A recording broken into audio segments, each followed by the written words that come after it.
Stop trying to impress. If your mother-in-law no like you, stop trying to impress her. Return the same energy.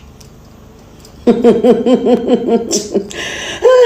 lot of you are going to say, no, respect your husband's mother. Yes, so you will respect your husband's mother. But if she does not like you, you will return the same energy.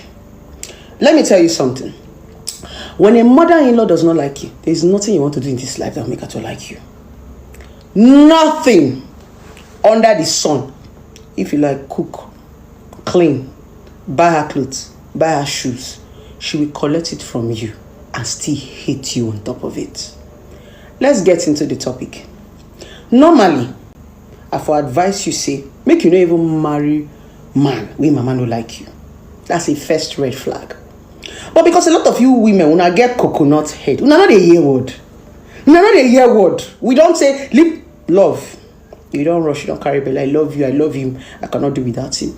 Now, be the situation where we do now. You love him. I cannot stop you from loving someone or from marrying somebody that you love. Since we don't tell you, say, once the mother-in-law don't show you they don't like you, run. Some of you don't go rush carry belly. Some of you don't enter because of love. So when you enter, and you don't say your mother-in-law no like you, not going to try to please her, nothing you could do to please your mother-in-law. If your mother-in-law won't even like you, not be waiting you they do now, waiting your husband they tell her. If there's anybody that is going to change your mother-in-law's mind to start to, give you plastic smile because they can never like you, the highest thing they can be doing is be pretending to like you. So if Hey guys, hi YouTube, welcome back to my channel. So there's people that are obsessed with marriage, but one of the things that once you do get married, there's some things that you also have to think about, and that has to do with the in-laws. And I'm going to focus today mainly on the mom-in-law. There's definitely mom-in-laws from hell, and I'm meaning the mom-in-laws that make your life a living hell. And in certain communities, in certain cultures, you live with your mom-in-law, so it becomes really difficult if you don't get along, because you're going to find yourself arguing, and there's going to be indirect interactions where they make you feel very uncomfortable, and vice versa. Even daughters-in-law can do the same thing. But I'm focused on that because I've seen it in action. I knew a friend where the mom-in-law came from Africa to visit, and literally the mom-in-law was trying to pressure her on how to decorate the house. She was switching things around. She moved stuff around. She would go rush into the kitchen to go cook, because she was saying that what she was making, wasn't feeding him. They have this thing that you're not feeding their son. So she would go in there and do the friend was telling me. So she started making the visit very uncomfortable, and she was counting the days when she was going back. So I feel like one of the first things you have to do is find a way to communicate about this. Bring it up to your husband, your partner, let him know this is this and this is what's going on. There is some men that are very supportive, and they will go and let the mom know, hey, you're stepping your boundaries, calm down, stop. And then there's men that don't. And when that comes to the issue, you might as well just leave that marriage, because it's going to be just a miserable existence for you. Because if a man cannot stand up and let their mom know, hey, you're out of control. And I'm talking about this, some that are very mean, some that are very abusive, some that are just straight up rude in your face, and they get every chance to embarrass you and all this stuff. So I liked how this lady, the video that I just posted, showed you guys when the video started. She said, match their energy. I'm talking if you've tried everything, and like in the US, for example, you've done counseling and you've tried everything to work it out, and it's just not going anywhere. You have to match that energy. Whatever they're giving you is what you give back. So if somebody's being indirect and making certain comments, you also make certain comments. Because one of the things that I love is when women stand up, against other women that are just not good. There's no reason that, unless somebody has done something really bad, you shouldn't not like your daughter-in-law that much. I'm talking, if they've not done something to you, and if anything, they're loving your son, I don't think you should have anything towards the person to be that mean. Oh, well, she's from a different culture. Oh, well, she's this. Oh, well, she doesn't cook. It's like that's their relationship. At the end of the day, there's a boundary that you don't mix, You don't come in people's marriage and try to fix and change things up and say, well, they're not doing this. I remember when I had my ex, one of the things that the mom-in-law brought up was that I was taking a long time to have a child. At the time I was 31.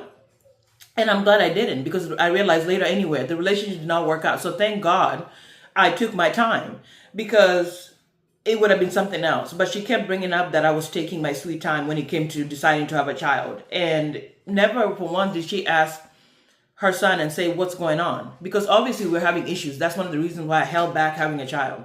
So it's very important that as you're getting involved with people, check out their family members, check out the interactions, because sometimes everything looks all glamorous, the wedding is fabulous, the family is very supportive, and then the opposite happens when you do get involved. So you have women who are coming on social media like telling their stories of what they experienced, especially with the moms-in-laws. They made their life miserable, and there was a video that went viral of this mom-in-law and daughter-in-law arguing about who's going to sit in the front, because she felt that she should sit in the front, which out of respect, no problem, because that's how it's supposed to be. I have an amazing mom-in-law that's embraced me since I met her. She's been wonderful, she's been helpful, and I'm so grateful for that, because I know there's people that have not experienced that. And this can be something that can make marriage really dreadful, because you're literally dealing with two people. If you have a husband that's not supportive, you're over here fighting and arguing. And in the US, for example, it's easier. You can get them their own house or whatever, get your own situation, and you keep that boundary. You don't have to deal with them. But in certain parts of the world, you have women that are literally dealing with mom-in-laws that are treating them really badly, and the man is not really doing much about it. So I really do believe that. I think we women are very calculated, and if somebody starts doing stuff to you, you can also find ways to do the stuff back, and it can be this. But sometimes, you do have to be the bigger person and kind of let it be, and really, you want your peace, because nobody's going to sit there and deal with that. But also, if the husband is not supporting you, you just might have to get a divorce and leave that marriage, because it is really hard to have relatives and family members that you have issues with and to try to get together. Birthday parties or events that involve that you have to be with them around, it's very uncomfortable when you don't get along. And I think that living your life and kind of just ignoring is not going to work, because at some point they're going to do. Let's say they don't like you, but they like the grandkids. They want to see the grandkids. How do you figure that situation out? There's some that have just left it completely, where the grandma doesn't even see the kids and all that. But at the end of the day, you have to figure out something, because I know it's really cannot be comfortable to go somewhere and you have to sit there and be like, oh, I'm not going to talk to the mom-in-law, or I'm not talking to the sister-in-law. Like, it becomes very difficult in that environment. So you have to come up with some solution. But I think some mom-in-laws that are really dreadful and just not good have also dealt with their own trauma. And that trauma they're carrying around, they don't want to talk about it. They don't want to deal with it. For example, they had bad marriages and they see you thriving and happy with their son and all this, and it just irks them. They feel like you become the enemy, when really the enemy could have been the husband that they were with. That's really should have been the enemy that they should have talked to. When they have women that are strong, the women that are like independent and firm, who are like, hey, I don't take this and I don't deal with this, they have a problem with that. They are really bothered by that sometimes. And so this is where you really have to step up and really set those boundaries. I know I can say that because I'm in the US, but I know in other parts of the world it becomes difficult, because you're literally sharing everything, and somebody can do something to you. I mean, they could put something in your food, like, you don't know. So at the end of the day, I'm very aware, because I've seen it in action, where I had a friend that dealt with this. We had, there's this thing where for example, African relatives come to visit, and they feel like they want to have a say in your relationship, even though you're inviting them. They have like comments about, you should do this, you should do that. And it's like, literally, I'm inviting you to my home and you don't really have a say in that. That's not your space. But they want to be that. They want to go and whisper things in maybe the husband's ear or the wife's ear and tell him, you should do this, you should do that. And I just get very irked about it. Like, it makes me mad, because it's like, a lot of times you need to stay away from people's marriages, really, at the end of the day. And also, you have to not share what's going on in your marriage with a lot of family members. It's you. That's one thing that I've learned over the years is, if you're having issues, whatever you're dealing with in a marriage, the two of you have to figure it out.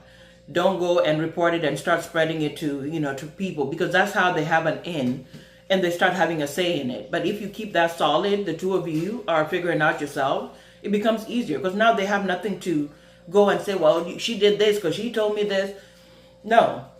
But yeah, guys, it's really unfortunate, but I know there's people dealing with this, and I've just been really glad that I have a mom-in-law that's very loving, that's been helpful all these years, and it's just been smooth for me. So I don't have anything to be like super, super worked up about, We have our disagreements sometimes about certain things, but that's also a language barrier, and so sometimes I have to translate and I have to speak the little Spanish I know and that. But also, There's also daughters-in-laws that are not good, and they make life kind of hard. You know, they get the hook and marry this guy, and now they don't want the mom involved in anything. They try to, you know, push him aside. That's a whole other topic too. There's daughters-in-laws that are not good, and they really make life really hard for the mom-in-law sometimes. So that's another topic, but this is something that's very real, guys, and people are dealing with it all over the world. And there's videos where I saw this one mom-in-law like hitting the daughter and telling her, you don't do this, you don't do that. Like, it went viral. Like, she was slapping her and telling her